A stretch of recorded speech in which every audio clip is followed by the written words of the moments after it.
이란 미사일 62발이 동시에 발사됐습니다.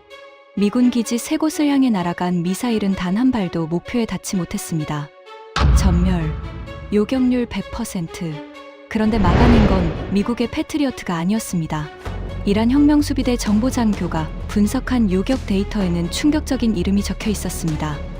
한국, 사우디 왕세자는 가격은 상관없다. 전부 보내라고 외쳤고 이란 최고사령관은 비밀 지침을 내렸습니다. 한국을 건드리지 마라. 62발을 쏘고도 한 발도 못 도른 이란 장교의 충격적인 증언을 지금 공개합니다. 시작하기 전 구독과 좋아요, 그리고 대한민국 화이팅 댓글로 한국을 응원해주세요. 한국 장난감 무기, 그 땅을 왜 써? 여러분, 세상에는 승리를 확신한 밤이 있습니다. 모든 준비가 끝나고 모든 계산이 맞아떨어지고 모든 사람이 고개를 끄덕이는 그런 밤이요. 저는 그 밤을 경험했습니다. 이란 혁명수비대 항공우주군 정보분석국에서 22년을 보낸 다리우시 레자이 대령. 그게 접니다. 이름은 물론 가명이에요. 본명을 밝히면 제 가족이 위험해질 수 있거든요. 그날 밤, 테헤란 남쪽 지하벙커 안은 뜨거운 열기로 가득했습니다. 천장에 매달린 형광등이 윙윙거리는 소리, 수십 대의 모니터에서 뿜어져 나오는 푸른빛, 땀과 커피가 뒤섞인 공기. 작전실 바닥은 콘크리트였는데 군화 소리가 쩡쩡 울렸어요. 80명이 넘는 참모와 기술자들이 자기 자리에 붙어 있었습니다. 아무도 앉아있지 않았어요. 전부 서서 스크린을 응시하고 있었습니다. 저는 그 한가운데 서 있었어요. 제 앞에 놓인 대형 스크린에는 중동 전역의 지도가 펼쳐져 있었습니다. 카타르 아루데이드 기지, 바레인 해군 기지, 쿠웨이트 아리프잔 기지. 미군이 중동에 깔아놓은 핵심 거점 3곳이 붉은 점으로 찍혀 있었어요. 그리고 그 붉은 점을 향해 뻗어 있는 노란 화살표 62개. 그게 우리 미사일이었습니다. 작전명 불의 비. 혁명수비대 항공우주군이 1년 6개월 동안 준비한 보복 작전이었어요. 나탄즈 핵시설이 이스라엘에게 타격당한 뒤 최고 지도자께서 직접 명령하셨습니다. 미국과 그 동맹의 군사거점을 타격하라. 정당한 보복이다. 이건 엄포가 아니었어요. 진짜였습니다. 작전 총괄은 솔레이미 준장이었습니다. 혁명수비대 안에서 솔레이미 준장을 모르는 사람은 없어요. 키 190cm에 어깨가 벽처럼 넓은 사람이었습니다. 목소리는 낮고 굵었는데 화가 나면 그 목소리가 지하벙커 벽을 울릴 정도였어요. 부하들은 그를 사자라고 불렀습니다. 하지만 저는 알고 있었어요. 사자보다는 독사에 가깝다는 걸. 조용히 기다리다가 한 번에 물어뜯는 스타일이었거든요. 이 사람 밑에서 일하면 한 가지 규칙이 있었습니다. 좋은 소식만 가져가라. 나쁜 소식을 가져가는 사람은 그 소식의 일부가 된다.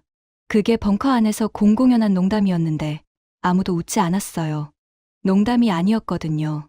솔레이미 준장이 벙커 중앙에 서서 손목시계를 봤습니다.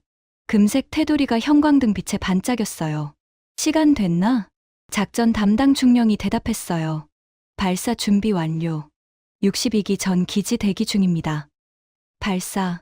그 한마디였습니다. 감정도 없었어요. 마치 사무실에서 서류에 사인하듯 담담했습니다.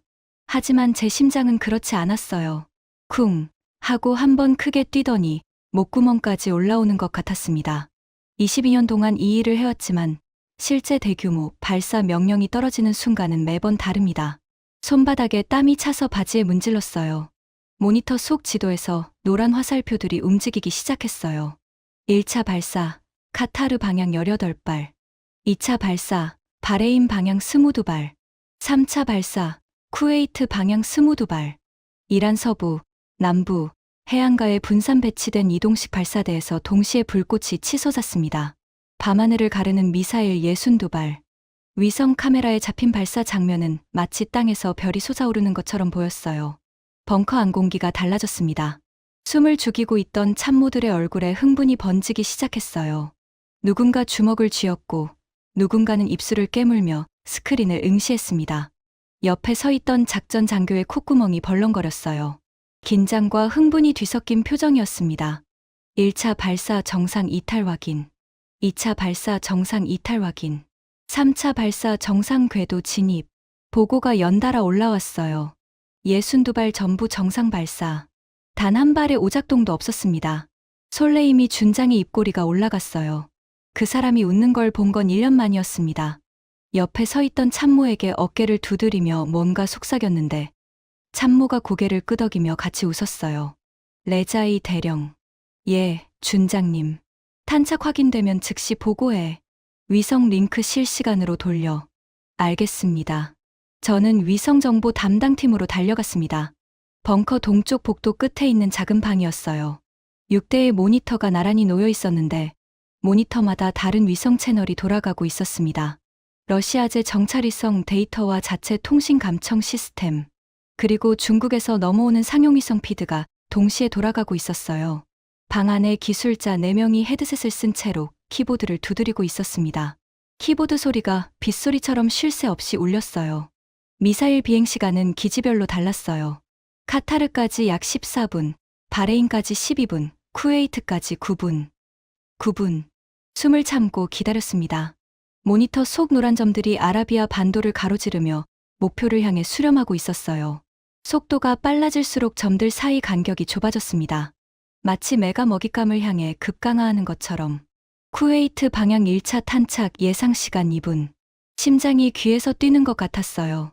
주먹에 땀이 차서 미끄러웠습니다. 1분, 30초, 그리고 모니터에 변화가 생겼습니다. 노란 점들이 하나씩 사라지기 시작한 거예요. 처음엔 오류인 줄 알았습니다. 위성 데이터가 끊긴 건가 싶었어요. 담당 기술자의 어깨를 쳤습니다. 화면 이상 있나? 신호가 끊겼어. 기술자가 키보드를 두드리더니 고개를 저었어요. 신호 정상입니다. 위성 링크 끊김 없습니다. 그런데 노란 점들이 계속 사라졌어요. 하나, 둘, 셋. 쿠웨이트 방향 스무드발 중 벌써 8개가 화면에서 지워졌습니다. 마치 칠판의 글씨를 지우개로 밀듯이 흔적도 없이 사라졌어요. 저는 이해할 수 없었어요. 미사일이 사라진다는 건 2가지를 의미합니다. 목표에 명중했거나 유격당했거나. 하지만 탄착 확인 신호는 하나도 안 올라왔어요. 탄착 확인은 없습니다. 폭발 감지 없습니다. 등골이 서늘해지는 순간이었습니다. 에어컨이 나오지 않는 지하 방인데 소름이 돋았어요. 그때 벙커 중앙에서 환호성이 터졌어요. 벽을 뚫고 들어오는 함성이었습니다. 솔레이미 준장 옆에 있던 통신 장교가 소리쳤어요. 준장님, 카타르 방향 탄착 확인, 아루데이드 기지 직격입니다. 벙커 전체가 들썩였습니다. 사람들이 서로 어깨를 잡으며 환호했어요. 누군가 알라후 아크바르를 외쳤고 그 소리가 지하 벙커 천장에 부딪혀 울렸습니다. 누군가 울고 있었어요. 기쁨의 눈물이었습니다. 솔레이미 준장이 주먹으로 탁자를 내리쳤어요. 바로 이거야. 62발 전탄 성공이야. 하지만 저는 환호할 수 없었습니다. 제 앞에 놓인 모니터에는 전혀 다른 그림이 펼쳐져 있었거든요. 위성 데이터가 보여주는 건 탄착이 아니라 소멸이었어요. 미사일들이 목표에 닿기 전에 공중에서 사라지고 있었습니다. 9분이 지나고 12분이 지나고 14분이 지났어요. 62개의 노란 점이 하나도 남지 않았습니다. 화면은 비어 있었어요. 이건 뭐지? 저는 중얼거렸어요. 하지만 환호 소리에 묻혀서 아무도 듣지 못했습니다. 통신 장교가 보고한 탄착 확인은 어디서 온 걸까? 저는 데이터를 다시 확인했습니다. 러시아 위성이 보내온 열감지 영상에는 아루데이드 기지에 어떤 폭발 흔적도 없었어요. 대신 기지 상공수 킬로미터 지점에서 다수의 열점이 동시에 발생한 흔적이 찍혀 있었습니다. 공중 폭발. 미사일이 목표에 닿기 전에 공중에서 터진 겁니다. 이건 요격입니다. 저는 손이 떨리기 시작했어요. 의자를 끌어당겨 앉았습니다. 다리에 힘이 풀렸거든요. 그런데 벙커에서는 승리의 축포가 터지고 있었습니다. 통신 장교는 계속 성공, 보고를 올리고 있었고 솔레이미 준장은 최고 지도자에게 보고 전화를 준비하고 있었어요. 저만 다른 세상에 있는 것 같았습니다. 환호성 속에서 혼자 침몰하는 기분이었어요. 새벽 4시, 환호가 가라앉고 참모들이 하나둘 자리를 뜨기 시작한 시간이었습니다. 저는 위성 정보실에서 나오지 못하고 있었어요. 모니터 6대를 전부 다른 각도의 위성 데이터로 채워놓고 하나하나 대조하고 있었습니다. 옆에 있던 기술자들도 다 퇴근했어요. 저 혼자 형광등 불빛 아래서 키보드를 두드리고 있었습니다. 커피는 식은 지 오래였고 입안이 쓴맛으로 가득했어요. 결과는 똑같았어요. 62발 중 기지에 도달한 미사일은 단 한 발도 없었습니다.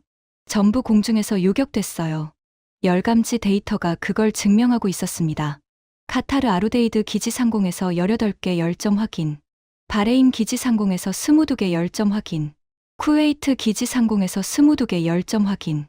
62발. 62발 전부 공중 소멸. 요격률 100%. 저는 의자에 등을 기대며 천장을 올려다봤습니다. 콘크리트 천장에 물자국이 번져 있었어요. 형광등 불빛이 눈을 찔렀습니다. 100%라니. 이건 말이 안 됩니다.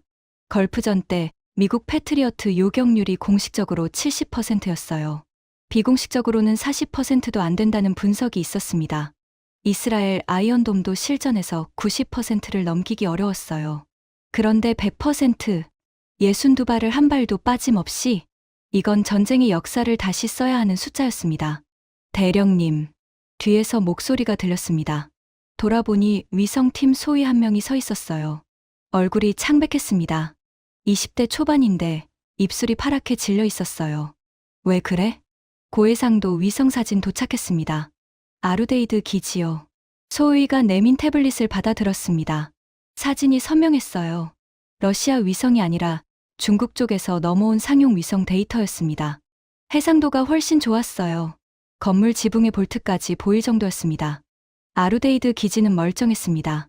활주로 위에 전투기들이 줄지어 서 있었고 경납고 지붕에 흠집 하나 없었어요. 병영 건물도 연료 저장고도 관제탑도 전부 그대로였습니다. 미사일 18발이 쏟아졌다는 기지가 마치 평화로운 아침을 맞은 것처럼 고요했어요. 활주로 옆에 주차된 차량들까지 제자리에 있었습니다. 저는 태블릿을 내려놓았습니다. 손에 힘이 풀렸어요. 태블릿이 책상에 부딪히며 딱 소리가 났습니다. 바레인은 마찬가지입니다. 쿠웨이트도요. 세 군데 전부 멀쩡합니다. 피해 흔적 제로입니다. 이건 재앙이었습니다. 1년 6개월 준비, 미사일 62발, 투입 인원 1200명, 총 비용 8억 달러. 전부 허공에 뿌린 겁니다. 저는 벙커 중앙으로 뛰어갔어요. 군화가 콘크리트 바닥을 때리는 소리가 텅 빈 복도에서 울렸습니다. 솔레이미 준장은 아직 있었습니다. 최고 지도자에게 보고 전화를 끝낸 직후인 것 같았어요. 표정이 만족스러워 보였습니다. 옆에 있던 참모에게 차를 시키고 있었어요. 준장님, 뭐야? 좋은 소식 또 가져왔나? 저는 태블릿을 내밀었습니다. 이걸 보셔야 합니다. 솔레이미 준장이 화면을 봤어요. 3초가 지나자 그의 표정이 굳어졌습니다. 입술이 일직선으로 변했어요. 눈동자가 좁아졌습니다. 차를 들고 다가오던 부관이 분위기를 읽고 멈춰섰어요. 이게 뭐야? 아루데이드 기지 고해상도 위성 사진입니다.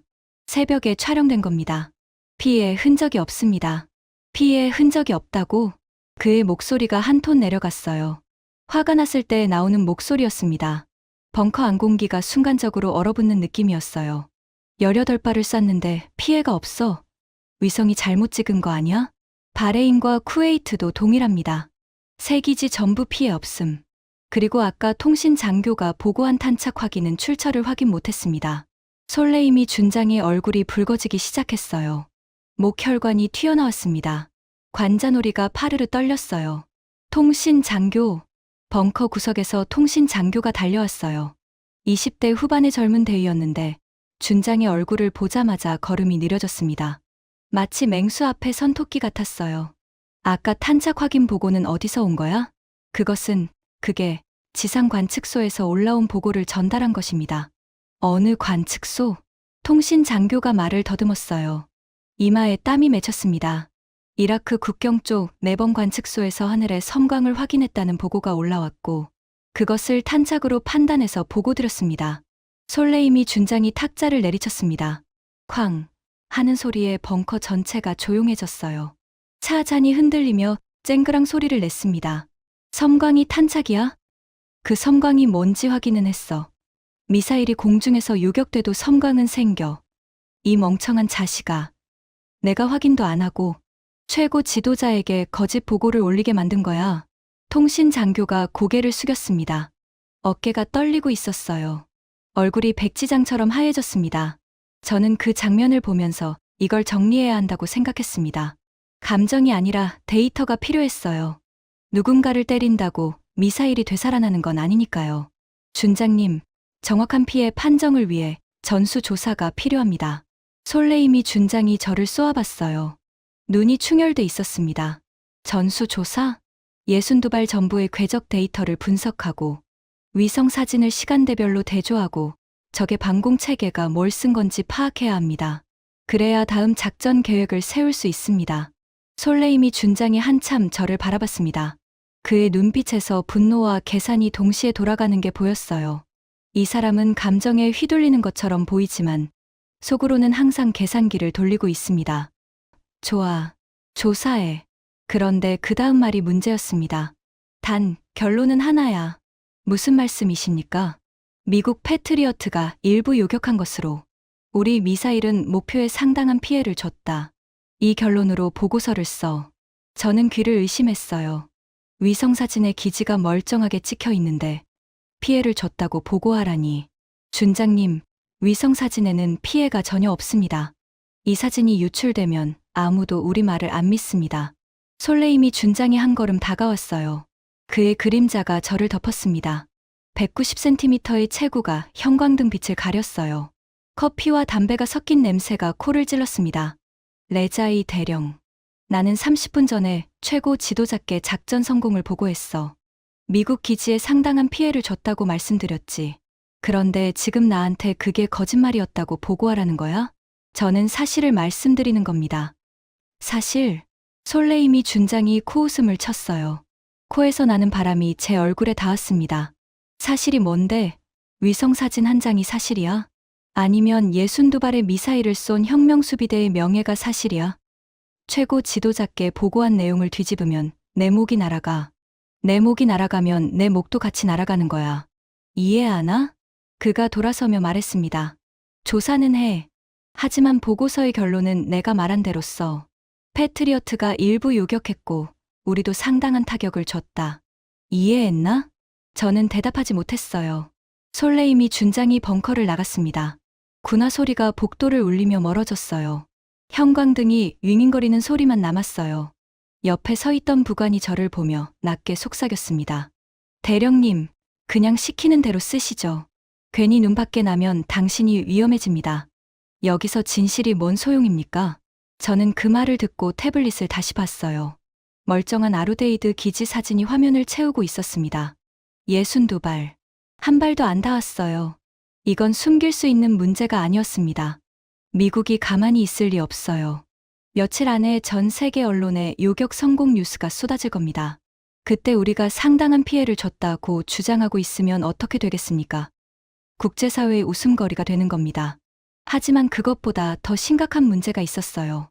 다음 공격을 준비해야 한다면 적이 뭘로 막았는지 알아야 합니다.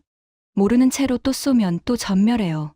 62발이 아니라 120발을 쏴도 결과가 같을 수 있습니다. 적의 방패가 뭔지 모르면 우리 창은 영원히 부러질 수밖에 없어요. 저는 결심했어요. 보고서의 결론은 나중 문제고 일단 진짜 무슨 일이 벌어진 건지 알아내야 했습니다. 다음 날 아침, 저는 정보분석국 지하 2층에 있는 제 사무실에 틀어박혔습니다. 책상 위에 62발 미사일의 텔레메트리 데이터를 전부 펼쳐놨어요. 텔레메트리란 미사일이 비행 중에 보내오는 기록 데이터입니다. 속도, 고도, 각도, 위치. 미사일이 살아있는 동안 매 0.5초마다 보내오는 일종의 심전도 같은 거예요. 62발 전부의 마지막 기록을 추출했습니다. 프린터에서 종이가 쉴 새 없이 쏟아져 나왔어요. 책상 위가 종이로 덮였습니다. 이상한 점이 즉시 발견됐어요. 미사일들이 사라진 지점의 패턴이 일정했습니다. 카타르 방향 18발은 기지로부터 약 15km 지점에서 전부 신호가 끊겼어요. 바레인 방향 22발은 12km 지점, 쿠웨이트 방향 22발은 18km 지점. 각 기지마다 일정한 거리에 보이지 않는 벽이 있는 것처럼 미사일들이 정확히 그 지점에서 사라졌습니다. 마치 투명한 거대한 돔이 기지를 감싸고 있는 것 같았어요. 이건 우연이 아니에요. 방공 시스템이 특정 거리에서 교전을 시작했다는 뜻입니다. 하지만 문제는 그 거리였어요. 미국 패트리어트 PAC-3의 최대 요격 거리는 약 20km입니다. 이건 공개된 정보예요. 우리도 알고 있었고 작전 계획에 반영돼 있었습니다. 그래서 미사일을 세 방향에서 동시에 보내는 포화 공격을 설계한 거예요. 패트리어트가 한 번에 상대할 수 있는 표적수를 초과하도록 만든 겁니다. 그런데 텔레메트리 데이터를 보면 요격이 시작된 거리가 패트리어트의 교전 패턴과 맞지 않았어요. 패트리어트는 보통 목표에서 8에서 15km 사이에서 요격합니다. 그런데 이번 데이터에서는 일부 미사일이 25km 밖에서 이미 요격되기 시작했어요. 쿠웨이트 방향에서는 28km 지점에서 첫 요격이 발생한 겁니다. 28km? 패트리어트로는 불가능한 거리입니다. 물리적으로요. 저는 데이터를 3번 다시 확인했어요. 연필로 숫자를 하나하나 대조했습니다. 틀리지 않았습니다. 뭔가 다른 시스템이 작동한 겁니다. 패트리어트가 아닌 다른 무언가가 우리 미사일을 잡고 있었어요. 그리고 더 이상한 건 요격 속도였습니다. 카타르 방향 18발이 거의 동시에, 정확히 말하면 11초 안에 전부 요격됐어요. 패트리어트 한 포대가 동시에 교전할 수 있는 표적수는 최대 9개입니다. 18발을 11초 안에 잡으려면 최소 2개 시스템이 동시에 작동해야 해요. 그런데 아루데이드 기지에 배치된 패트리어트 포대는 공개 정보 기준 1개였습니다. 패트리어트 1개로 동시에 18발 요격, 불가능합니다. 그럼 나머지 하나는 뭐죠? 저는 사무실 벽에 붙은 화이트보드에 정리하기 시작했어요. 파란색 마커 뚜껑을 열 때 잉크 냄새가 코를 찔렀습니다. 패트리어트 아님, 교전 거리 불일치, 동시 교전수 초과, 미지의 시스템 존재. 그 단어를 적으면서 손이 떨렸습니다. 22년 동안 미사일과 방공 시스템을 분석해왔는데 정체를 모르는 시스템이라니. 이건 제 커리어에서 처음이었어요. 방에 앉아서 데이터를 뒤집고 있는데 한 가지 더 기묘한 패턴이 눈에 들어왔습니다. 바레인 방향 22발의 요격 순서였어요. 이 22발은 두 묶음으로 나뉘어서 날아갔습니다. 첫 묶음 14발, 두 번째 묶음 8발. 시간차는 약 90초였어요. 첫 묶음이 전부 요격되고 그 다음 두 번째 묶음이 요격됐는데 두 번째 묶음의 요격 지점이 첫 번째보다 기지에 약 3km 더 가까웠습니다. 이게 무슨 뜻인지 아십니까? 첫 포대가 첫 묶음을 처리한 뒤 두 번째 포대가 나머지를 이어받은 겁니다. 마치 이어달리기처럼 표적을 넘겨받은 거예요. 두 시스템이 통신으로 연결돼 있다는 뜻입니다. 패트리어트끼리는 이런 식으로 작동하지 않아요. 각 포대가 독립적으로 교전합니다. 그런데 이 데이터는 2개 이상의 포대가 하나의 두뇌처럼 움직이고 있다는 걸 보여주고 있었습니다. 이건 제가 아는 어떤 방공 시스템과도 달랐어요. 그때 사무실 문이 열렸습니다. 정보분석국 부국장 하다디 대령이 서 있었어요. 솔레이미 준장의 오른팔이라고 불리는 사람이었습니다. 50대 중반에 항상 깔끔하게 다린 군복을 입고 다니는데 눈매가 차가웠어요. 웃는 걸 본 적이 없었습니다. 입꼬리가 항상 아래로 처져 있었는데 마치 평생 불쾌한 냄새를 맡고 있는 것 같은 표정이었어요. 레자이 대령, 조사 진행 상황은? 아직 분석 중입니다. 하다디 부국장이 제 화이트보드를 봤어요. 미지의 시스템이라는 글자를 한참 응시하더니 표정이 더 굳었습니다.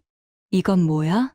텔레메트리 데이터를 분석하니 패트리어트가 아닌 다른 방공 체계가 운용된 흔적이 있습니다. 교전거리, 동시 교전수, 포대 간 연동 패턴. 3가지가 전부 패트리어트와 일치하지 않습니다. 다른 체계, 뭔데? 아직 모릅니다. 추가 분석이 필요합니다. 하다디 부국장이 한 걸음 들어왔어요. 문을 닫았습니다. 쿵 하는 소리와 함께 복도 소음이 차단됐어요. 그가 문을 닫는다는 건 좋은 징조가 아니었습니다.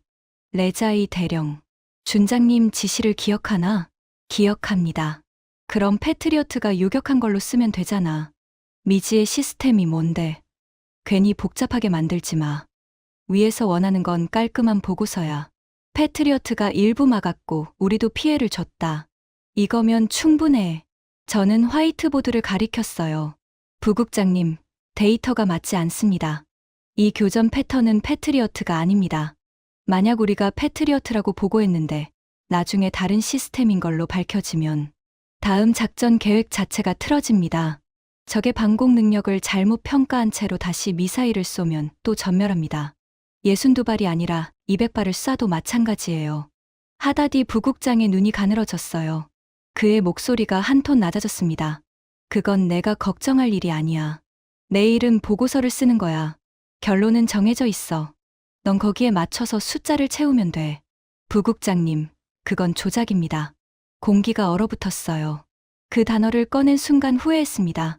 하다디 부국장이 두 걸음 다가왔어요. 제 책상 위의 종이들을 내려다봤습니다. 조작이라고? 내가 지금 누구한테 그런 말을 하는 건지 알아? 저는 사실을 말씀드리는 겁니다. 사실은 위에서 정하는 거야, 레자이. 22년 동안 이 안에서 일하면서 그것도 못 배웠어? 그가 돌아서며 문을 열었어요. 복도로 나가기 직전 멈추더니 어깨 너머로 말했습니다. 그리고 그 화이트보드 지워. 누가 보면 곤란해. 내일까지 초안 올려. 문이 닫혔습니다. 저는 화이트보드 앞에 서서 한참을 바라봤어요. 미지의 시스템. 지울 수 없었습니다. 왜냐면 이건 우리 병사들의 목숨이 걸린 문제거든요. 솔레이미 준장은 4차 파도를 준비하라고 이미 지시했어요. 다음에 미사일을 또 쏘면 또 같은 결과가 나올 겁니다. 또 수십 발이 허공에서 사라질 거예요. 그리고 그때마다 우리는 미사일 비용 수억 달러를 날리게 됩니다. 저는 화이트보드를 지우지 않았어요. 대신 사진을 찍어서 제 개인 기기에 저장했습니다. 그리고 한 사람에게 연락했어요. 테헤란에 주재하고 있는 러시아 군사고문 드미트리 볼코프 대좌. 이 사람이라면 뭔가 알 수 있을 거라고 생각했습니다. 러시아는 중동 전역에 정보망을 갖고 있었거든요. 시리아에도, 이라크에도, 심지어 사우디 주변에도 러시아 정보 자산이 있었습니다. 전화를 걸었습니다. 드미트리, 나야. 만나야 해. 오늘 저녁에. 전화 너머로 러시아 사람 특유의 낮은 웃음이 들려왔어요. 예상했어, 레자이. 너희가 연락할 줄 알았지. 뭘 알고 있는 거야? 만나서 얘기하지. 장소는 내가 정할게. 마시르 거리 뒷골목 찻집. 저녁 8시. 전화가 끊어졌습니다. 저는 수화기를 내려놓으며 생각했어요. 드미트리가 예상했다고? 뭘 예상한 거지? 우리가 실패한 걸 이미 알고 있었다면 그건 러시아도 그 방공 시스템의 정체를 알고 있다는 뜻이 아닌가? 그리고 그날 저녁 저는 22년 군 생활에서 가장 충격적인 이름을 듣게 됩니다. 한국. 그 두 글자가 제 머릿속에 박힌 건 그때가 처음이었어요. 드라마하고 김치밖에 모르던 나라. 미국 뒤에 숨어서 장난감이나 만드는 줄 알았던 나라. 그런데 그 나라가 우리 미사일 62발을 전부 잡아먹었다니. 믿을 수 없었습니다. 하지만 데이터는 거짓말을 하지 않아요. 그리고 그건 시작에 불과했습니다. 테헤란 마시르 거리는 낮에는 평범한 상업지구입니다. 하지만 밤이 되면 분위기가 달라져요. 좁은 골목들 사이로 오래된 찻집과 카페가 불을 밝히고 혁명수비대 장교들과 외국 군사고문들이 은밀한 대화를 나누는 장소가 됩니다. 저는 저녁 8시 정각에 약속된 찻집에 도착했어요. 페르시안 로즈라는 간판이 달린 작은 찻집이었습니다. 문을 열자 카르다몬과 장미향이 뒤섞인 따뜻한 공기가 얼굴을 감쌌어요. 실내는 어두웠습니다. 구석 자리에서 한 남자가 손을 들었어요. 드미트리 볼코프 대좌. 러시아 군사고문단 소속으로 테헤란에 주재한 지 4년째인 사람이었습니다. 50대 초반에 금발이 반쯤 회색으로 변한 머리카락, 넓은 이마, 그리고 항상 반쯤 감긴 것 같은 눈. 졸려 보이지만 실제로는 모든 걸 보고 있는 눈이었어요.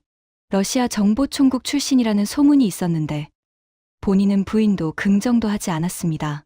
제가 맞은편에 앉자 드미트리가 차를 한 잔 밀어왔어요. 마셔. 여기 장미차가 괜찮아.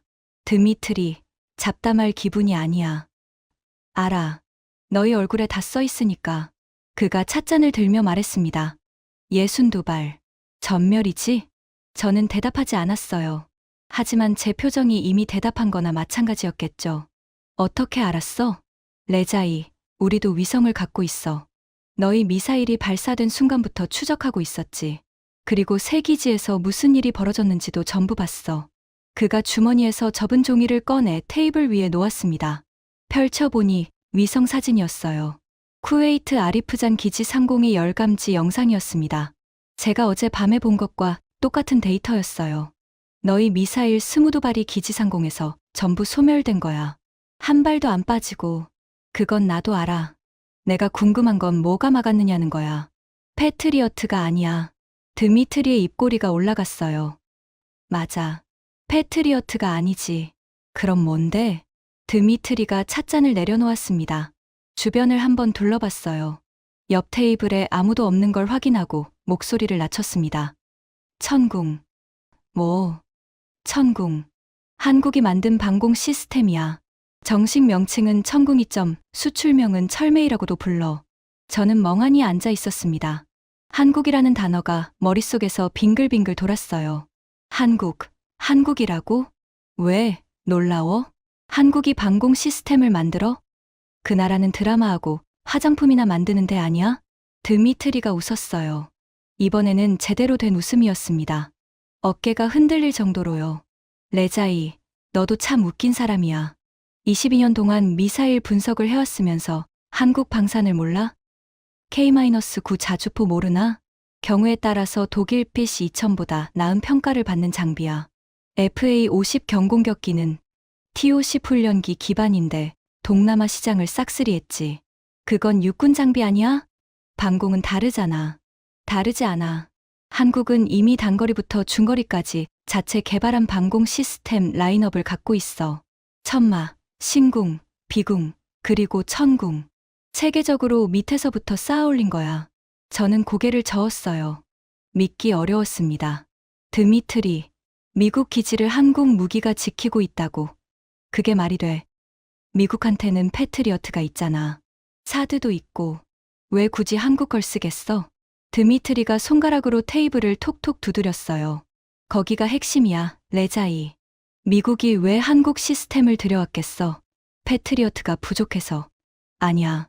패트리어트로는 못하는 게 있거든. 못하는 게 뭔데? 동시 교전수. 너도 데이터 봤잖아. 18발이 11초 안에 전부 요격됐지. 패트리어트 한 포대로는 불가능한 숫자야. 그런데 천궁은 가능해. 한 포대가 동시에 추적할 수 있는 표적이 72개야. 72개? 찻잔을 놓칠 뻔했어요. 72개라니. 패트리어트 PAC-3가 동시에 상대할 수 있는 표적이 최대 9개인데 72개라고? 그게 가능해. 기술적으로? 가능하니까 하는 거지. 한국이 자체 개발한 다기능 위상배열 레이더가 핵심이야. 이 레이더가 반경 450km 안에 모든 비행체를 동시에 추적해. 탄도미사일이든 순항미사일이든 드론이든. 그리고 위협도에 따라 자동으로 우선순위를 매기고 요격 순서를 정해. 450km. 제 머릿속에서 지도가 그려졌어요. 반경 450km면 쿠웨이트 기지에서 이란 서부 발사대까지 커버하고도 남는 거리입니다. 우리가 미사일을 쏘는 순간부터 이 레이더에 잡히고 있었다는 뜻이에요. 그럼 우리 미사일이 발사 직후부터 추적당하고 있었다는 거야? 당연하지. 발사 순간부터 궤적이 잡혔어. 그래서 요격 준비 시간이 충분했던 거야. 저는 등에서 식은땀이 흘러내리는 걸 느꼈어요. 1년 6개월 동안 준비한 작전이 발사 버튼을 누르는 그 순간부터 이미 끝나 있었다는 뜻이었습니다. 드미트리, 이 정보를 어디서 알았어? 러시아도 천궁을 분석한 거야? 드미트리가 장미차를 한 모금 마시고 찻잔을 내려놓았어요. 장미 꽃이 피 차 안에서 천천히 돌았습니다. 우리도 관심이 있거든. 중동에서 새로운 방공 체계가 등장하면 러시아 무기 수출에 영향을 미치니까 S-400 시장이 흔들릴 수 있어. 그래서 일찍부터 추적하고 있었지. 러시아가 한국 방공을 경쟁 상대로 본다고? 경쟁 상대. 아니, 어떤 면에서는 우리보다 나아. 그 말에 저는 멈칫했어요. 러시아가 인정한다고? 방공 시스템의 원조라고 할 수 있는 러시아가? 어떤 면에서? 가격 대비 성능이야. S-400은 한 세트에 5억 달러 가까이 해. 유지 보수 비용도 비싸고. 그런데 천궁은 그 절반도 안 돼. 성능은 S-400의 80에서 90% 수준인데 가격은 반이야. 중동 국가들이 뭘 선택하겠어? 저는 찻잔을 내려다봤어요. 장미차에 비친 제 얼굴이 흐릿하게 보였습니다. 일그러진 얼굴이었어요. 한국 무기가 러시아 무기보다 가격 대비 성능이 좋다고. 한국이 미국 기지를 지키고 있다고. 우리 미사일 62발을 한 발도 안 놓치고 전부 잡았다고. 이건 제가 알고 있던 세계가 아니었습니다. 찻집에서 돌아온 뒤 저는 사무실에서 밤을 새웠습니다. 드미트리에게 들은 정보를 기반으로 텔레메트리 데이터를 다시 분석했어요.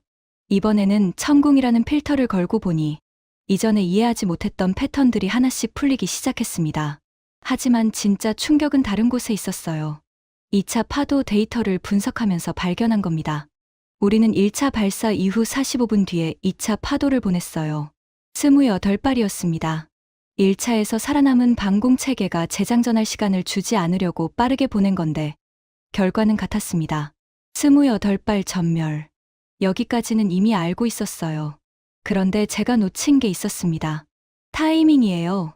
1차 파도 62발의 마지막 요격이 끝난 시간과 2차 파도 28발의 첫 번째 요격이 시작된 시간 사이의 간격을 계산했습니다. 35분. 제 손이 멈췄어요. 연필이 종이 위에서 미끄러졌습니다. 35분이라고? 이게 무슨 뜻인지 아십니까? 방공 미사일 시스템은 요격 미사일을 발사하면 다시 장전해야 합니다. 빈 발사관에 새 미사일을 넣고 시스템을 초기화하고 다시 전투 준비를 갖추는 거예요. 이 과정을 재장전이라고 합니다.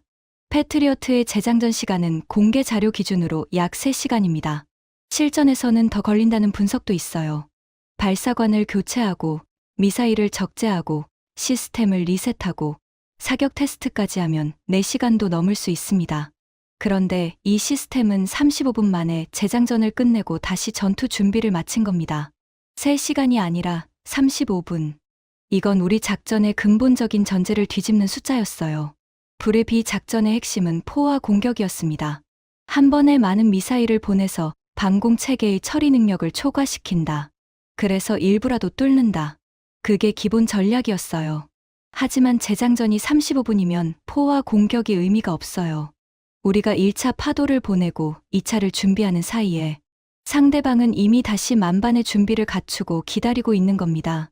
이건 벽이야. 저는 혼잣말을 했어요. 진짜로 벽이었습니다. 때리면 때릴수록 단단해지는 벽. 그리고 3차 파도 데이터에서 더 무서운 걸 발견했습니다. 3차 파도는 2차 이후 52분 뒤에 보냈어요. 32발이었습니다. 이번에는 전술을 바꿔서 32발을 한꺼번에 같은 방향에서 쏟아부었어요.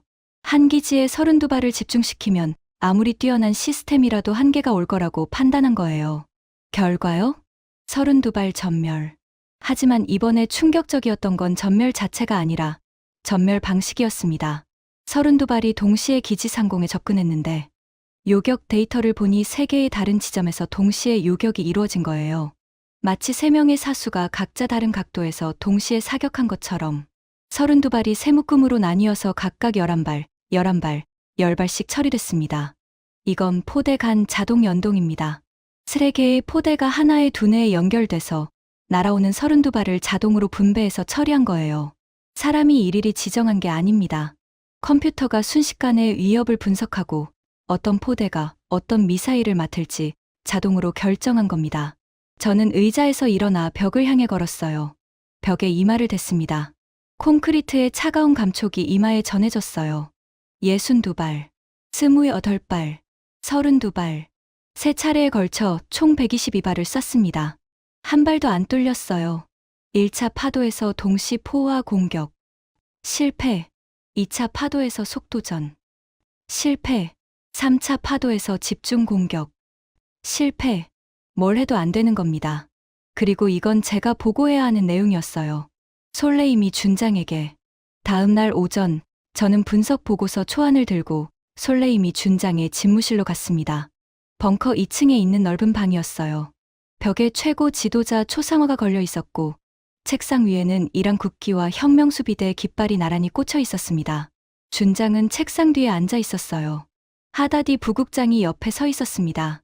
보고하겠습니다. 그래. 저는 숨을 들이쉬고 시작했어요.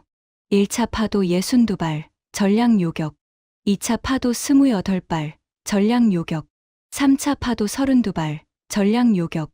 총 122발, 요격률 100%. 솔레이미 준장의 표정이 돌처럼 굳었어요. 요격 체계는 미국 패트리어트가 아닌 것으로 분석됩니다. 교전거리, 동시 교전수, 재장전 속도. 3가지가 전부 패트리어트 사양과 불일치합니다. 그럼 뭔데? 저는 잠시 멈칫했어요. 이 말을 하는 순간 돌아올 반응이 뻔했거든요. 한국 방공 시스템, 천궁으로 추정됩니다. 3초간 침묵이 흘렀어요. 벽시계의 초침 소리가 3번 울렸습니다. 뭐, 솔레이미 준장이 되물었어요. 들은 건데 믿기 싫다는 표정이었습니다. 한국이라고? 예, 준장님. 대한민국. 그 한국? 예. 솔레이미 준장이 의자를 뒤로 밀며 일어섰어요. 두 손으로 책상을 짚고 저를 내려다봤습니다. 레자이 대령, 지금 나한테 우리 미사일 122발을 드라마나 만드는 나라의 장난감, 무기가 전부 막았다고 보고하는 거야? 장난감이 아닙니다. 준장님. 데이터가 증명하고 있습니다. 동시 교전 능력 72개, 재장전 35분, 포대 간 자동 연동. 이건 세계 최고 수준의 방공 체계입니다. 세계 최고? 솔레이미 준장이 코웃음을 쳤어요. 하지만 평소와 달리 웃음에 힘이 없었습니다. 미국도 아니고, 러시아도 아니고, 이스라엘도 아니고, 한국이 세계 최고라고? 듣던 중 가장 웃긴 소리야. 옆에 서 있던 하다디 부국장이 끼어들었어요. 준장님, 레자이 대령이 러시아 측 정보를 검증 없이 가져온 것 같습니다. 러시아가 자기들 무기 팔려고 한국 시스템을 과대 포장했을 수 있습니다. 저는 하다디를 봤어요. 부국장님, 러시아 정보만이 아닙니다. 우리 자체 텔레메트리 데이터가 증명하고 있습니다. 교전거리 28km, 동시 교전수 최소 18개 이상, 재장전 35분.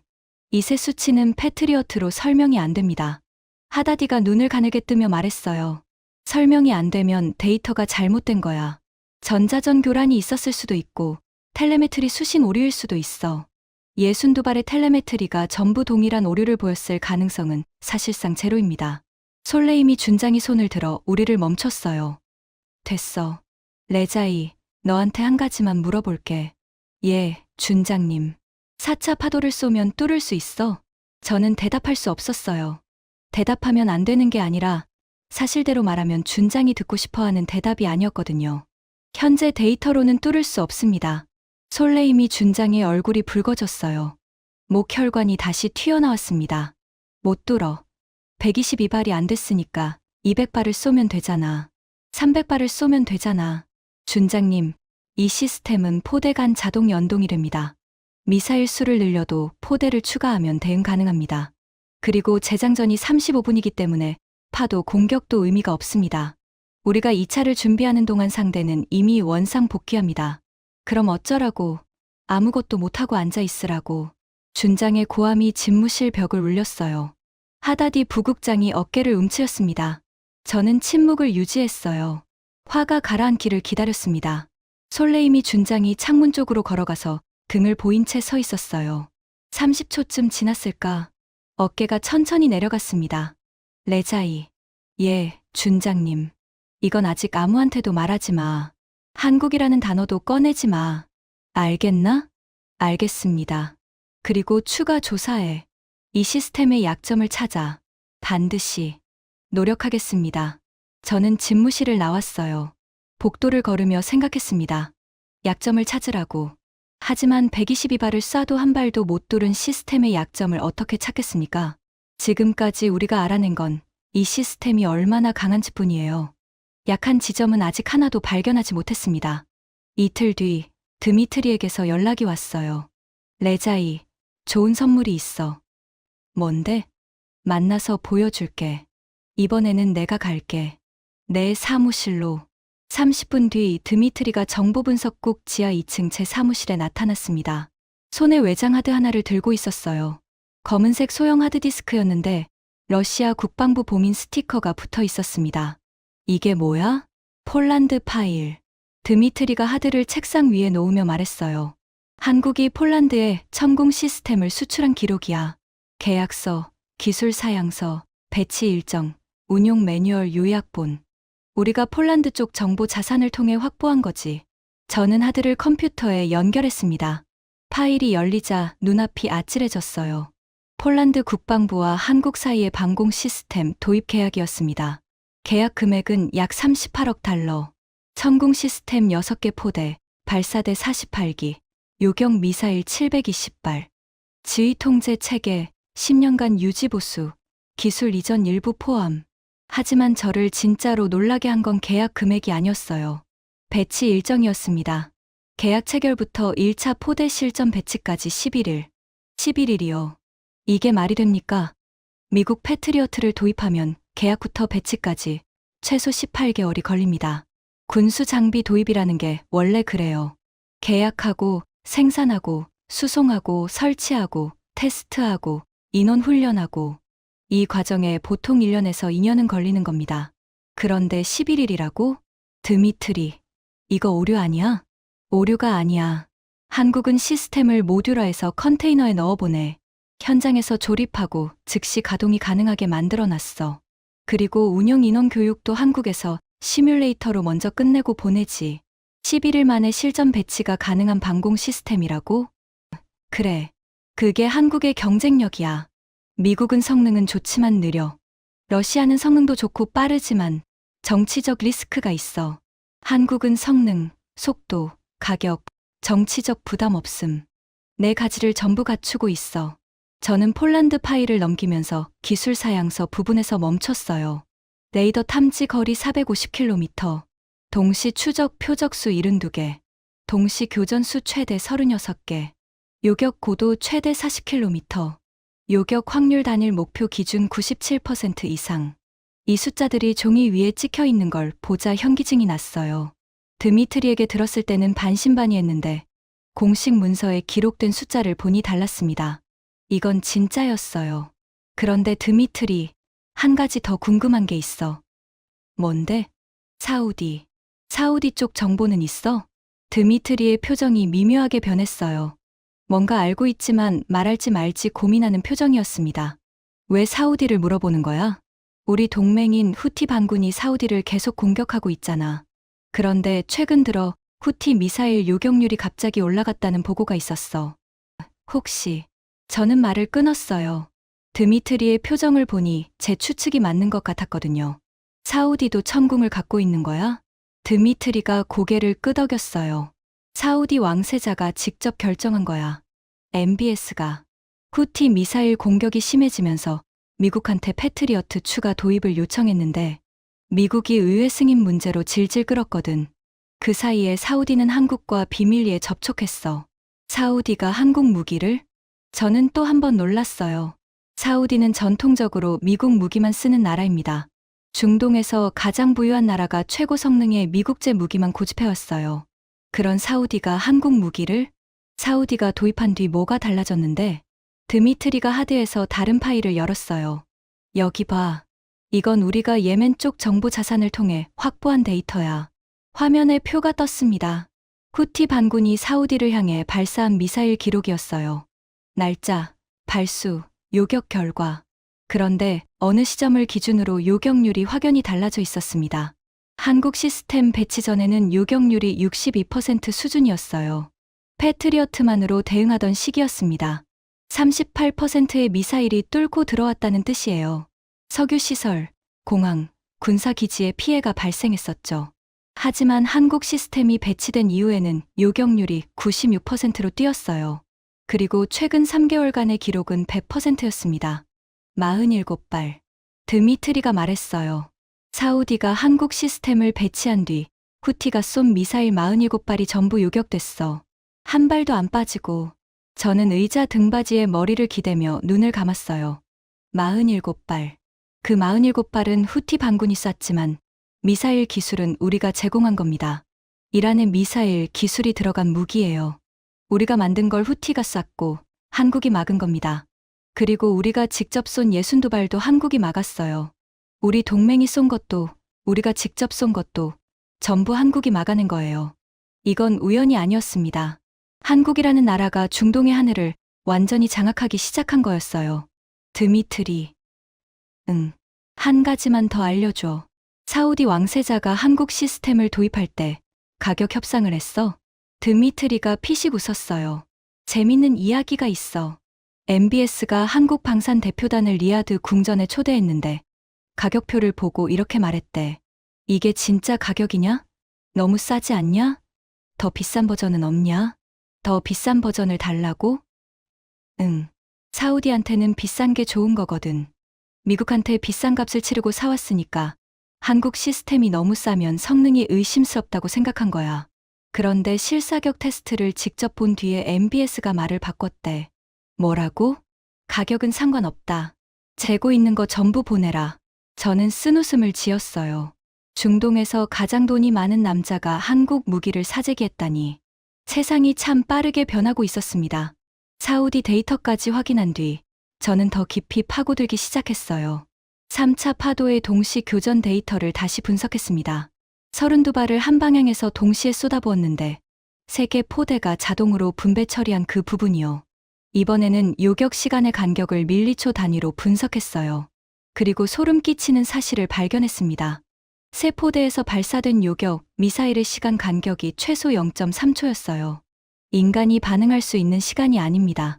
사람의 반응 시간은 아무리 빨라도 0.15초인데 위협 분석, 표적 분배, 발사 명령까지의 과정을 0.3초 안에 끝냈다는 건 전 과정이 자동화돼 있다는 뜻이에요. 인간이 개입할 틈이 없습니다. 컴퓨터가 모든 결정을 내리고 컴퓨터가 미사일을 쏘는 겁니다. 저는 이 분석 결과를 정리하면서 한국이라는 나라에 대해 알아보기 시작했어요. 솔직히 말하면 그 전까지 한국에 대해 아는 게 거의 없었습니다. 드라마, 김치, 삼성 핸드폰. 그 정도였어요. 정보분석국 자료실에서 한국방위산업 관련 파일을 요청했습니다. 먼지가 쌓인 서류함에서 몇 년 묵은 보고서가 나왔어요. 한국방위산업 개요라는 제목이 붙은 7페이지짜리 보고서였습니다. 7페이지. 미국 방위산업 분석 보고서는 360페이지가 넘는데 한국은 고작 7페이지였어요. 하지만 그 7페이지를 읽으면서 저는 계속 입이 벌어졌습니다. 한국은 70여 년 전만 해도 폐허였어요. 전쟁으로 모든 게 파괴된 나라, 소총 한 자루 만들지 못했던 나라, 미군이 주둔하지 않으면 북쪽의 위협을 감당할 수 없었던 나라. 그런데 그 나라가 지금은 세계 9위의 무기 수출국이 됐어요. 자주포, 전차, 전투기, 잠수함, 그리고 방공 시스템까지 전부 자체 개발합니다. 미국, 러시아, 중국, 프랑스, 독일. 전통적인 방산 강국들과 어깨를 나란히 하고 있었어요. 70년이에요. 겨우 70년 만에. 이란은 어떻습니까? 페르시아 제국의 후예, 5,000년의 역사. 하지만 미사일 말고는 세계 시장에 내놓을 무기가 없어요. 자체 전투기. 40년 전 미국 F-5를 복제한 수준입니다. 방공 시스템, 러시아에서 사오죠. 그런데 한국은 처음부터 끝까지 자기 힘으로 만들어냈어요. 보고서에서 가장 눈에 띈 부분이 있었습니다. 한국 방위산업의 연구개발 투자 비율이었어요. 매출의 약 7%를 연구개발에 재투자한다고 돼 있었습니다. 미국 방산 기업 평균이 3에서 4%인 걸 감안하면 거의 2배예요. 결과가 뭐냐면 한국은 10년에서 15년 주기로 새 세대의 무기를 내놓습니다. 개발 속도가 미국보다 빨라요. 미국은 같은 무기를 20년에서 30년에 걸쳐 개량하면서 쓰지만 한국은 아예 새 시스템을 만들어버립니다. 천궁도 그랬어요. 처음에 단거리 방공 천마를 만들었고 그 다음 중거리 비궁, 그리고 중고도 방공 천궁. 계단을 하나씩 올라가면서 기술을 축적한 겁니다. 복사해서 붙여넣기 한 게 아니라 한 단계씩 직접 밟으면서 올라간 거예요. 저는 보고서를 덮으며 생각했습니다. 이 나라를 과소평가한 게 우리만이 아니었어요. 전 세계가 한국을 과소평가하고 있었습니다. 드라마와 K-팝과 반도체 뒤에 이런 군사력이 숨어 있었는데 아무도 주목하지 않았어요. 그리고 그 방심의 대가를 우리가 가장 먼저 치른 겁니다. 사무실로 돌아오니 제 책상 위에 메모가 놓여 있었어요. 하다디 부국장이 남긴 거였습니다. 내일 오전 10시 솔레이미 준장 회의. 4차 파도 작전 논의. 4차 파도. 솔레이미 준장이 아직 포기하지 않은 겁니다. 데이터가 뭘 보여주든 그 사람은 공격을 멈출 생각이 없었어요. 저는 메모를 구겨서 쓰레기통에 던졌습니다. 하지만 바로 다시 주워서 폈어요. 이건 무시할 수 있는 메모가 아니었거든요. 4차 파도를 쏘면 어떻게 되겠습니까? 또 전멸합니다. 그리고 이번에는 미사일만 잃는 게 아니라 상대방의 보복을 불러올 수 있어요. 지금까지는 미국이 참았습니다. 자기 기지에 피해가 없었으니까요. 하지만 우리가 계속 쏘면 미국의 인내심에도 한계가 있어요. 저는 내일 회의에서 준장을 설득해야 했어요. 데이터로, 숫자로, 122발이라는 숫자로. 다음 날 오전 10시, 벙커 2층 회의실. 솔레이미 준장이 상석에 앉아 있었고, 하다디 부국장이 오른쪽에, 작전 담당 대령 2명이 왼쪽에 앉아 있었습니다. 저는 맞은편에 앉았어요. 테이블 위에는 지도와 서류가 놓여 있었고, 벽에 걸린 스크린에는 미사일 배치도가 표시돼 있었습니다. 솔레이미 준장이 먼저 입을 열었어요. 4차 파도 안을 내놓아라. 작전 담당 대령이 발표를 시작했습니다. 4차 파도는 동시 발사 규모를 늘립니다. 이전 최대 62발에서 이번에는 96발을 동시에 발사합니다. 발사대를 추가 배치해서 3방향이 아니라 5방향에서 동시 타격합니다. 이렇게 하면 방공 체계의 동시 처리 능력을 초과할 수 있다고 판단합니다. 솔레이미 준장이 고개를 끄덕이며 지도를 봤어요. 96발이면 되겠나? 포화 공격의 핵심은 상대방의 처리 한계를 넘는 겁니다. 패트리어트 기준으로 한 포대가 동시에 9개를 상대하니까 96발이면 포대 10개가 필요합니다. 미군이 그렇게 많은 포대를 배치하지는 못했을 겁니다. 좋아. 저는 손을 들었어요. 준장님, 발언 허가를 요청합니다. 솔레이미 준장이 저를 봤어요. 눈빛이 차가웠습니다. 뭐야? 작전 대령님의 분석은 패트리어트를 기준으로 한 겁니다. 하지만 현장에 배치된 건 패트리어트가 아닙니다. 또 한국 얘기야? 예. 한국 시스템의 동시 교전 수는 포대당 36개입니다. 96발을 동시에 보내면 포대 3개면 충분히 대응 가능합니다. 그리고 현장에 최소 3개 포대가 배치돼 있는 것으로 분석됩니다. 작전 대령이 반박했어요. 포대당 36개 동시 교전이라는 수치는 검증됐나? 카탈로그 스펙이 실전에서 그대로 나오는 경우는 없어. 이미 실전에서 검증됐습니다. 3차 파도 때 32발 동시 발사에 대해 세 포대가 11, 10발씩 분배 처리했습니다. 포대당 평균 10.7발, 36발의 30% 수준밖에 사용하지 않았어요. 아직 여유가 충분합니다. 회의실이 조용해졌어요. 작전 대령이 서류를 뒤적거리며 말을 잇지 못했습니다. 솔레이미 준장이 테이블을 손가락으로 두드렸어요. 톡, 톡, 톡. 생각 중일 때 나오는 습관이었습니다. 레자이, 그럼 뭘 어떻게 하자는 거야?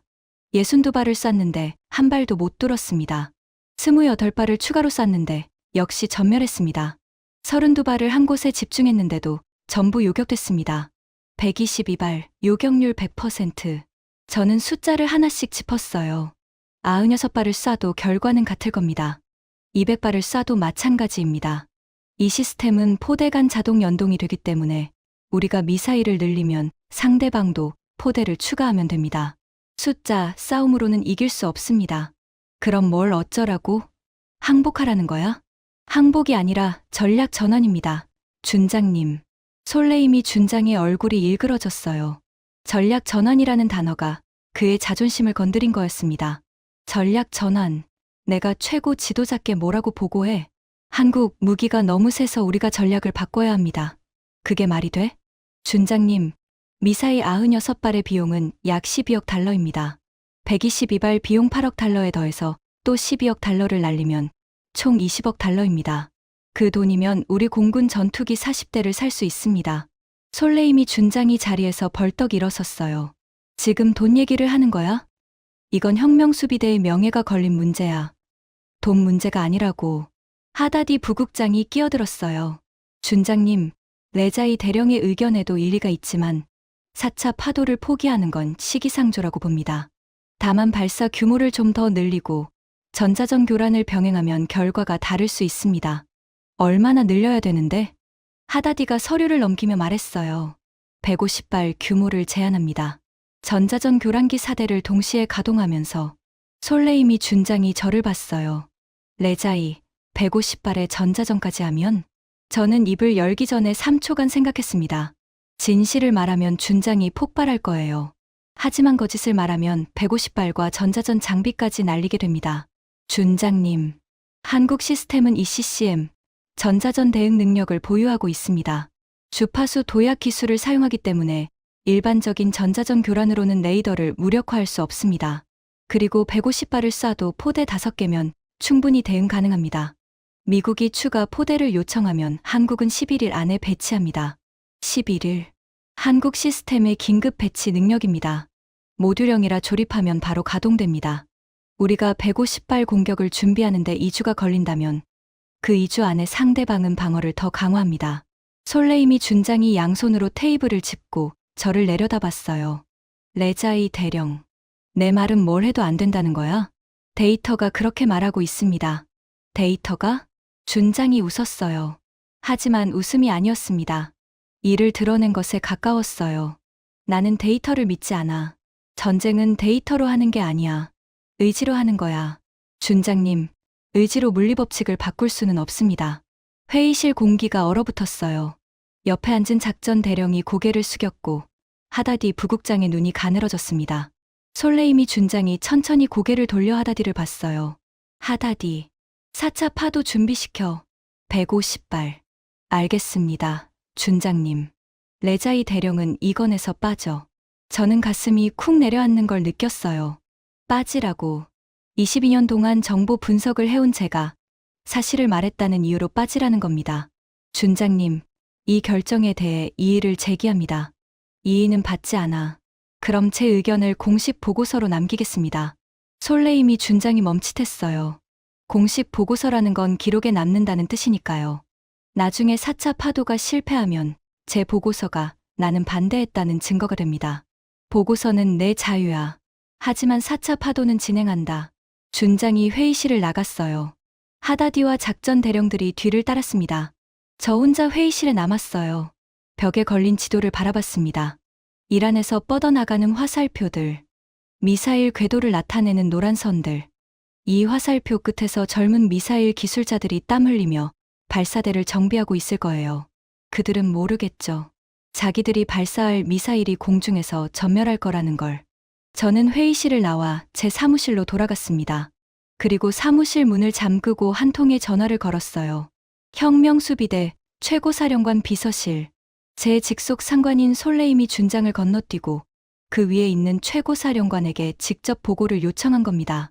군 조직에서 이건 엄청난 일이에요. 직속 상관을 무시하고 상급자에게 간다는 건 조직에 대한 반역에 가깝습니다.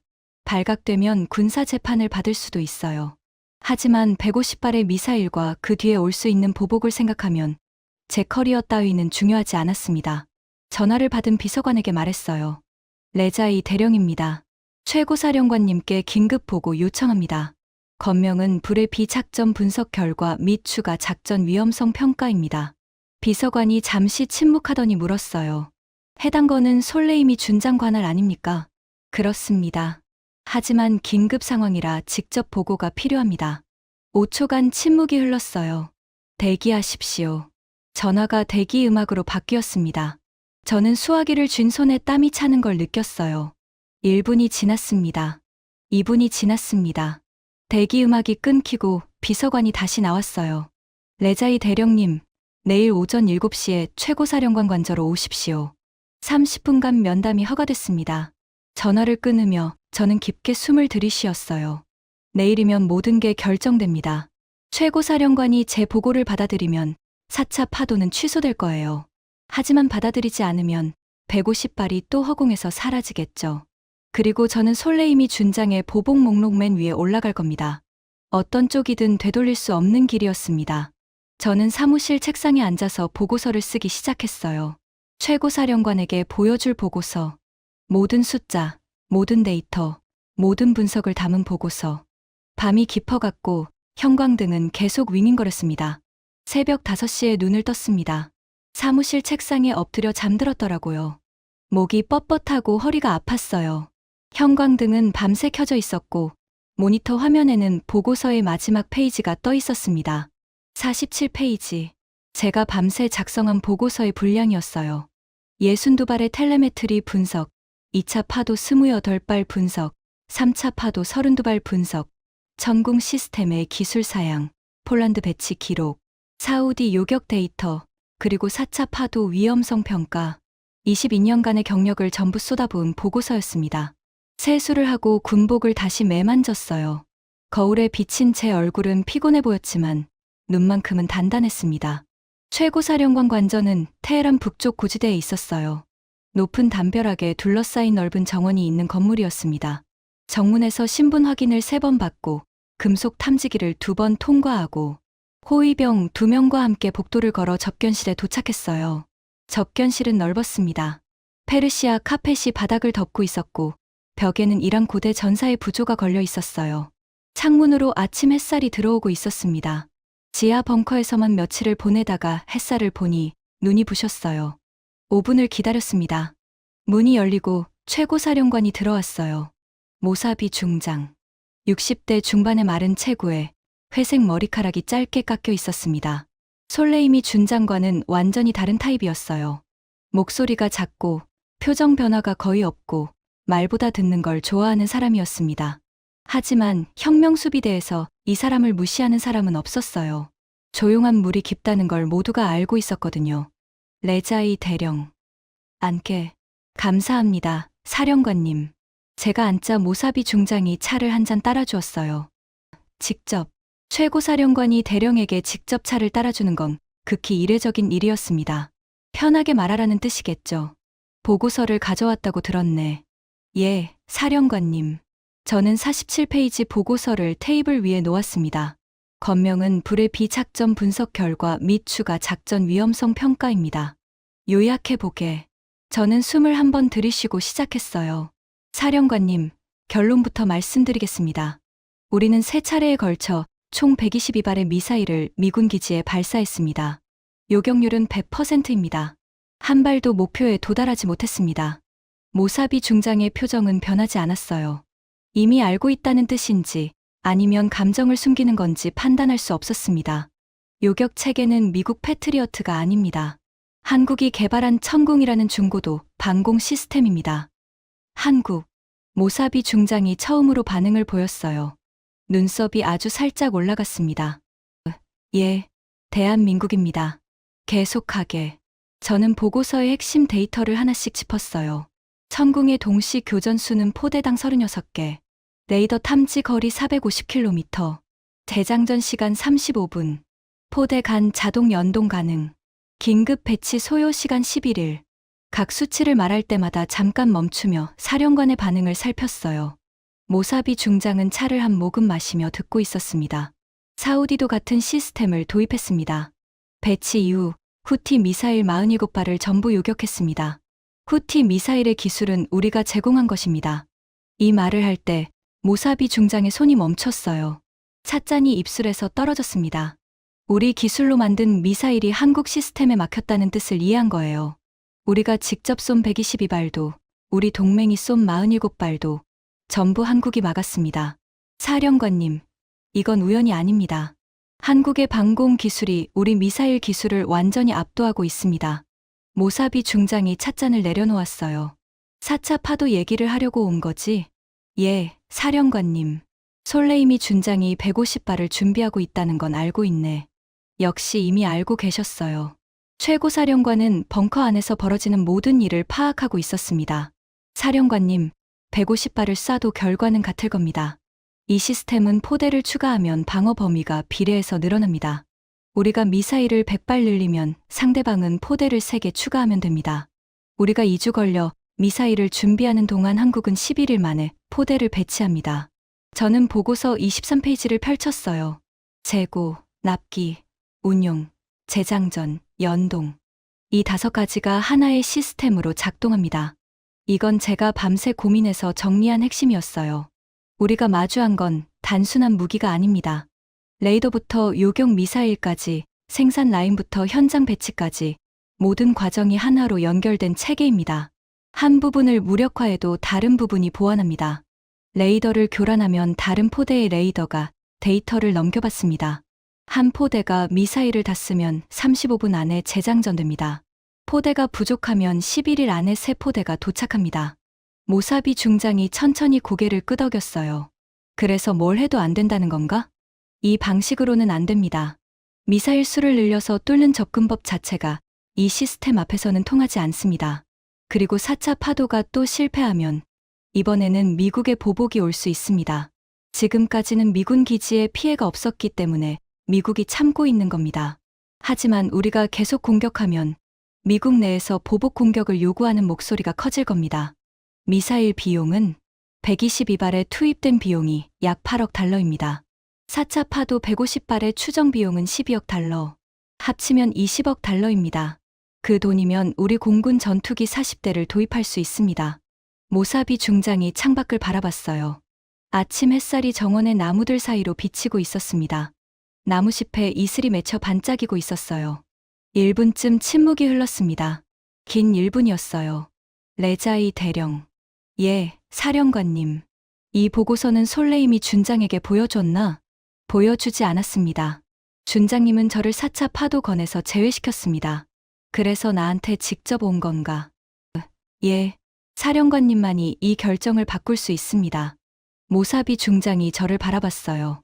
차갑지도 따뜻하지도 않은 눈이었습니다. 사실만을 보는 눈이었어요. 레자이 대령, 직속 상관을 건너뛰고 나한테 온 건 규율 위반인 거 알지? 알고 있습니다.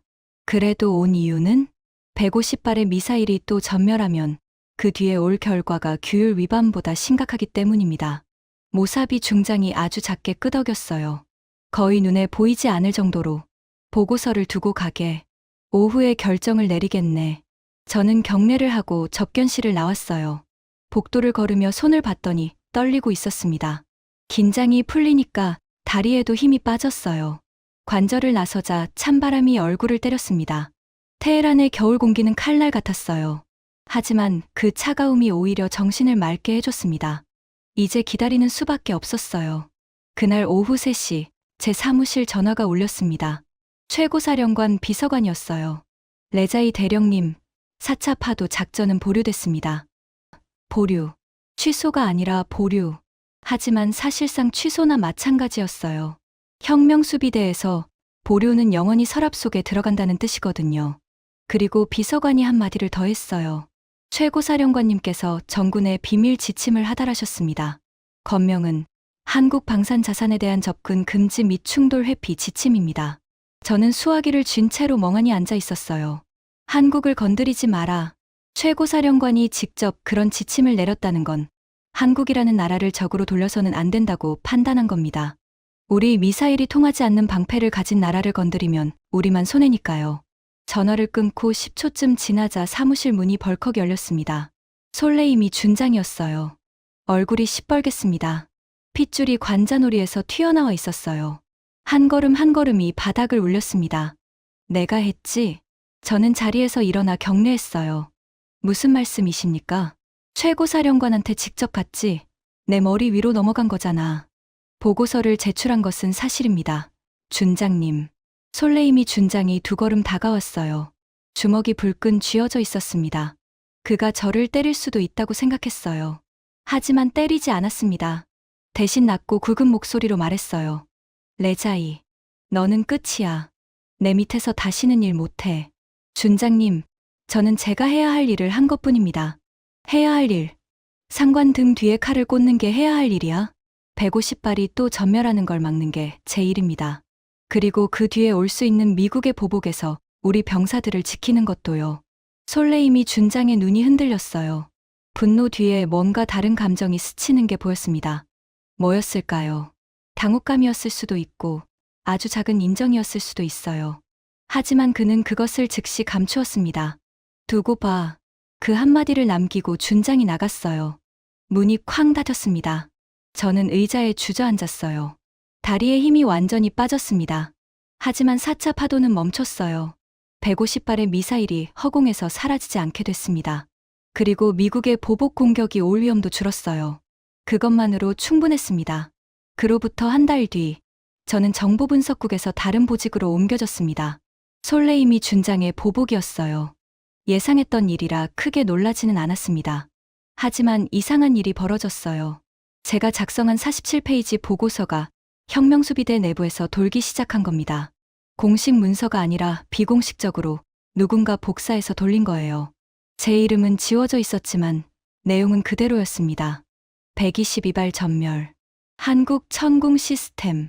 동시 교전 72개. 재장전 35분. 배치 11일. 이 숫자들이 혁명수비대 장교들 사이에서 조용히 퍼져나갔어요. 처음에는 말도 안 되라는 반응이었지만 시간이 지나면서 분위기가 바뀌기 시작했습니다. 중동 전역에서 한국 무기에 대한 뉴스가 쏟아져 나왔거든요. 폴란드가 한국 방공 시스템을 추가 도입했다는 소식, 사우디가 한국과 2차 방산 계약을 체결했다는 보도, 아랍에미리트가 한국 방공 시스템에 관심을 표명했다는 기사, 이라크까지 한국에 방산 협력을 요청했다는 보고, 우리 주변국들이 하나둘씩 한국의 방패를 사들이기 시작한 겁니다. 그리고 가장 충격적인 소식은 미국에서 왔어요. 미 국방부가 한국과 방공 시스템 공동 운용 확대를 논의하고 있다는 보도. 세계 최강의 군사력을 가진 나라가 자기 기지 방어를 한국 시스템에 더 많이 맡기겠다는 거예요. 저는 그 뉴스를 보면서 생각했습니다. 70년 전 한국은 폐허였어요. 전쟁으로 모든 게 부서진 땅. 소총 한 자루 만들지 못했던 나라. 미군 없이는 하루도 버틸 수 없었던 나라. 그 나라가 지금은 세계에서 가장 정교한 방패를 만들어내고 있습니다. 미국이 그 방패에 자기 병사들의 목숨을 맡기고, 사우디가 그 방패로 하늘을 지키고, 폴란드가 그 방패로 유럽을 방어합니다. 그리고 우리 이란의 미사일 122발이 그 방패 앞에서 전멸했어요. 저는 가끔 밤에 잠이 안 올 때 생각합니다. 한국의 힘은 어디서 온 걸까? 기술력? 물론 대단해요. 동시 교전 72개, 재장전 35분, 포대간 자동 연동. 이런 기술은 하루아침에 나오는 게 아닙니다. 돈. 한국 방위산업이 매출의 7%를 연구개발에 투자한다고 했죠. 그것도 중요합니다. 하지만 저는 다른 데 있다고 생각해요. 생존. 한국은 위에서 중국, 옆에서 일본, 바로 위에 북한. 강대국들 사이에 끼인 작은 나라입니다. 한번 무너지면 다시 일어날 수 있을지 알 수 없는 위치에 있어요. 그래서 미국에 의존하는 것만으로는 부족했던 겁니다. 자기 손으로 자기를 지킬 수 있는 무기가 필요했어요. 천궁은 그런 절박함에서 태어난 시스템이에요. 편하게 앉아서 미국한테 사면 되지 않냐고요? 아닙니다. 미국에서 사면 미국이 원할 때 공급이 끊길 수 있어요. 자체 기술이 없으면 유지보수도 남의 손에 달려 있습니다. 한국은 그걸 용납할 수 없었던 거예요. 생존이 걸려 있었으니까. 그 생존 본능이 천마를 만들었고, 비궁을 만들었고, 천궁을 만들었습니다. 밑에서부터 하나씩, 한 단계씩, 돈이 없으면 돈을 벌어서, 기술이 없으면 기술을 개발해서 70년 동안 그 일을 한 겁니다. 저는 이란 사람입니다. 페르시아 제국의 후예예요. 5000년 역사를 자랑하는 나라에서 태어났습니다. 하지만 솔직히 말하면 한국을 보면서 부끄러웠어요. 5000년 역사가 뭔 소용입니까? 우리는 미사일은 만들 수 있지만 그 미사일을 막는 방패는 만들지 못합니다. 공격은 할 수 있지만 방어는 남한테 의지해야 해요. 러시아에서 S-300을 사오고 중국에서 부품을 받아야 합니다. 그런데 한국은 다 자기가 만들어요. 70년 전에 아무것도 없었던 나라가. 차이가 뭘까요? 역사의 길이가 아닙니다. 방향이에요. 한국은 자기들의 절박함을 기술로 바꿨어요. 두려움을 연구개발로 바꿨습니다. 우리가 안 만들면 아무도 지켜주지 않는다는 각오를 시스템으로 만든 겁니다. 우리는 어떻습니까? 5000년 역사의 자부심에 갇혀서 남의 기술을 사다 쓰면서 그걸로 충분하다고 착각하고 있지는 않았습니까? 122발의 미사일이 공중에서 사라진 그 밤, 벙커에서 환호성이 울리던 그 순간, 저만 다른 세계에 있었던 그때, 저는 처음으로 한국이라는 나라를 봤습니다. 드라마나 만드는 나라가 아니었어요. 김치와 화장품만 파는 나라가 아니었습니다. 미국 뒤에 숨은 작은 나라가 아니었어요. 세계에서 가장 정교한 방패를 만드는 나라, 70년의 생존 의지가 응축된 나라, 그리고 우리가 절대로 건드려서는 안 되는 나라. 그게 한국이었습니다. 여러분, 이 이야기를 듣고 기분이 좋으신 분도 계시겠죠.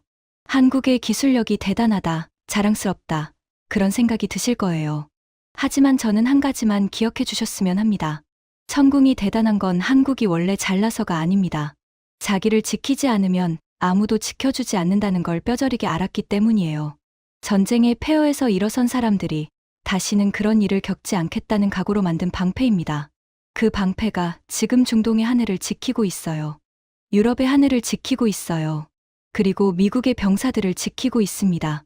70년 전 폐허였던 나라의 방패가 세계를 지키고 있는 겁니다. 저 다리우시 레자이는 이란의 장교였습니다. 한국의 적이었어요.